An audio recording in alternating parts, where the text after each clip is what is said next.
میں ایک بات بتاتا ہوں، پچھلے زمانے کی ایک بات ہے کہ ایک پرہیزگار شخص تھے، متقی تھے بنی اسرائیل میں، ایک خاتون جو فحش کاموں میں ملوث رہتی تھی، طوائف تھی یا جیسی بھی، وہ آئی اس عابد کے پاس، یہ پرہیزگار شخص تھا۔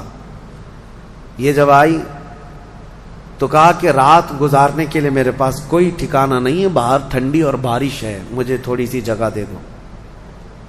اس عابد نے رحم کھا کر اپنے گھر میں عورتوں کے رونے پر کبھی شیطان داخل ہو جاتا ہے، مدد کے لیے عورت رونا دھونا جب کرتی ہے تو اچھوں کا ایمان ختم ہو جاتا ہے۔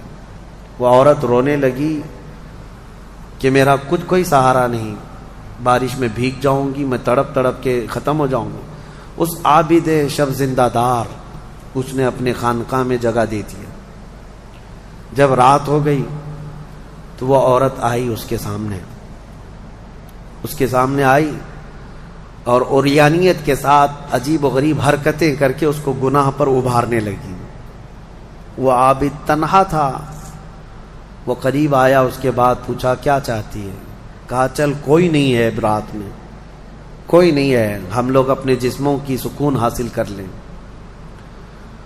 اس عابد نے کہا کہ ٹھیک ہے، میں اس سے پہلے تھوڑی دیر میں بھی آتا ہوں، خواہش ہے تیرے ساتھ آ جاتا ہوں، سوتا ہوں، لیکن اس سے پہلے میں دیکھتا ہوں۔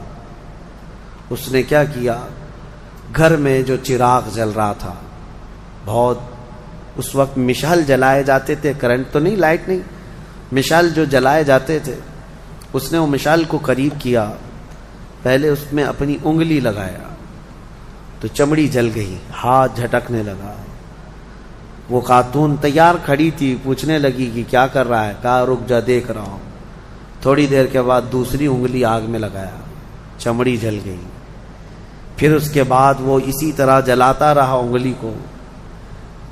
اس خاتون نے پوچھا کہ کیا کر رہے ہو تم؟ اس عابد نے کہا میں دیکھ رہا ہوں، اس آگ کو میں برداشت کر سکتا ہوں تو پھر ٹھیک ہے، میں یہاں مزے بھی کر لوں گا، اس لیے کہ جہنم کی آگ اس سے 70 گنا زیادہ تیز ہے، میں نے سنا ہے، دیکھ رہا ہوں کہ یہاں کی آگ میں برداشت کر پاتا ہوں۔ 2 انگلیاں سامنے کیا، 3 انگلیاں کیا، 4 انگلیاں جب مشعل میں لگایا تو پورا چمڑا جل کر کے صرف انگلیوں کی ہڈیاں کالی ہو کر رہ گئی، ہاتھ پورا چمڑا لٹک گیا، پورا ختم ہو گیا، ہاتھ پورا جلا رہ گیا۔ وہ عورت چیخ مارنے لگ گئی کہ کیا کر رہا ہے، چمڑے کے جلنے کی بو آنے لگ گئی۔ اسی اثنا میں وہ عورت چیخ مار کر کے باہر نکلتی ہے کہ بچاؤ مجھے، بچاؤ، یہ پاگل ہو گیا، پاگل ہو گیا۔ بادشاہ کی پولیس وہاں سے گزر رہی تھی، آئی اور اس نے پوچھا کہ کیا ہوا ہے؟ کہا کہ اس عابد نے میری عزت پر حملہ کر دیا۔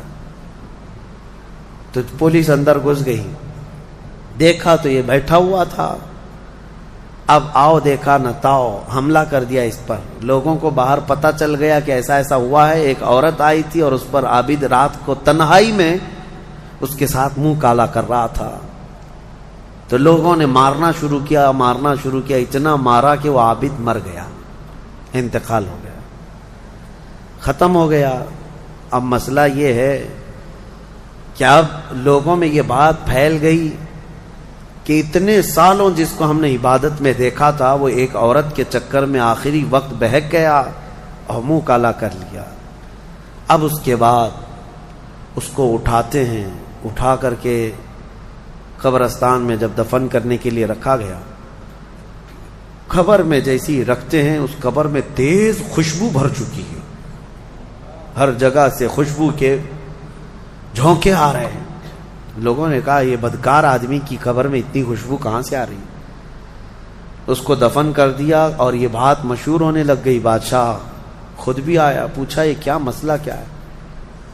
تو لوگوں کو جب یہ بات سمجھ میں نہیں آئی تو علماء کو بلایا گیا اور پوچھا گیا کہ کیا مسئلہ ہے؟ کہا گیا کہ یہ بدکار نہیں ہو سکتا، یہ اللہ کی رضا میں انتقال کیا ہے۔ اس خاتون کو پکڑ کر لایا گیا، پوچھا گیا کہ کیا کیا معاملہ ہوا تھا، سچ بتا۔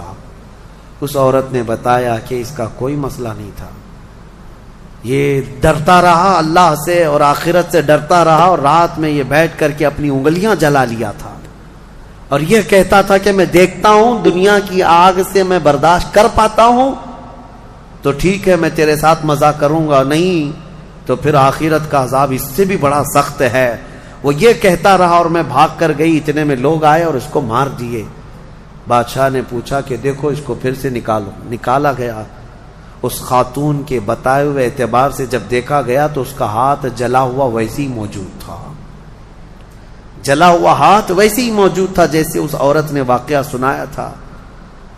پھر لوگوں نے بہت توبہ کی کہ اس کو مارنے کا کیا گناہ تھا، اس کا جرم تھا، لیکن بہرحال وہ شہید تھا۔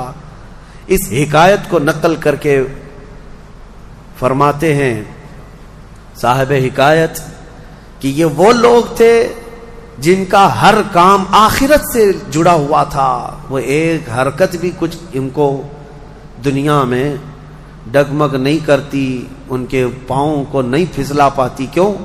وہ ڈرتے اس بات سے تھے کہ آخرت میں کیا ہوگا، آخرت میں کیا ہوگا۔ میرے عزیزو، میں آپ کو بتاؤں زنا کی جو سزا ہم نے بتائی تھی، اس سے قبل بھی میں نے بتایا، کوڑے مار دیے جائیں 100 یا سنسار کر دیے جائیں، یہ آخرت میں دی جانے والی سزا کا 100واں حصہ ہے، اس سے 100 گنا زیادہ سزا وہاں پر قیامت میں۔ تو پھر وہ کیسی ہوگی سزا؟ پھر 100 گنا زیادہ سزا کیا ہے؟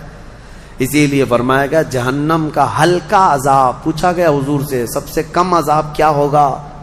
سب سے کم کسی کو عذاب دیا جائے گا اگر دوزخ میں تو کیا ہوگا؟ فرمایا گیا کہ اس کو آگ کی جوتیاں پہنائی جائیں گی جس کی گرمی سے اس کا بھیجا پک کر کے ابل رہا ہوگا۔ یہ سب سے ہلکا عذاب ہے دوزخ کا۔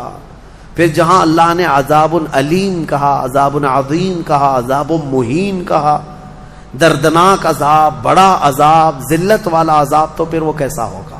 بہرحال خلاصہ کلام میرا یہ ہے، آج ہم نے تلاوت میں یہی پایا کہ لوگوں تم آخرت کے تصور پہ جیتے رہو، دنیا فانی ہے، دنیا فانی ہے، حساب کا ایک دن آئے گا۔